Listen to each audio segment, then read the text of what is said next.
讲到咱国内欠药的问题是还未解决，基层的药局最近有组群组，因是用药换药互相支援。基层的药师也破白讲，这药品供应通报处理中心对解决药的问题根本就无作用。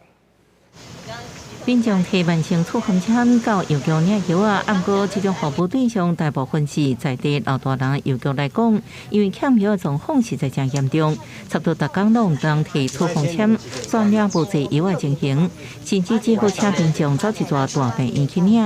他本来有，但是被人家领光了。谢谢，我打电话给我哦。以正平这个喷边的药水来讲。 药局只存这一罐，要留予年岁较大、行动不方便、无法度走去大病院的人。啊，不过伊的替代药啊，也已经欠费当中。药师干用伫赖群组当中互通用药换药，啊，不过未少药品爱给阮配送。药师讲安尼互通，也只是治标无治本。 我们在调拨的过程当中也是蛮困难的，因为我们要自己要过去药局去拿药，对啊。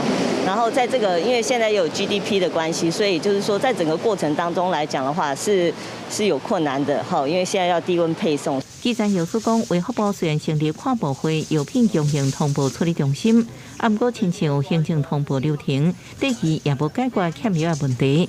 对国内欠药条继续滚价，药师伫这个进程拢无回应。记者综合报道。伫新北市